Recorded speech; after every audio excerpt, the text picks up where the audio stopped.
ఈశ్వరుని చెయ్యి ఎంత పెద్దదో మీకు తెలుసా? అయితే ఈ చిన్న కథ వినండి. ఒక తల్లి కిరాణా షాప్‌కి వెళ్ళినప్పుడల్లా తన 5 సంవత్సరాల కొడుకుని తీసుకువెళుతూ ఉండేది. ఒకరోజు ఆ పిల్లవాడిని చూసిన షాప్ యజమానికి ఆ పిల్లవాడు ముద్దొచ్చి చాక్లెట్స్ డబ్బా మూత తీసి చాక్లెట్స్ తీసుకోమని చెప్తాడు. కానీ ఆ పిల్లవాడు లేదంకుల్ మీరే తీసివ్వండి అని అంటాడు.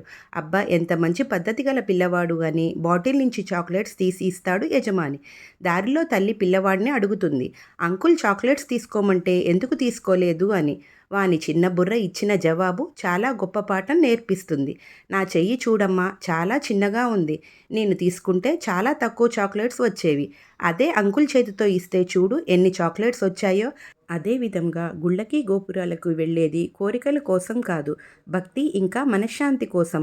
మనం కోరుకున్నా కోరుకోకపోయినా భగవంతుడు మనకి ఇస్తాడు.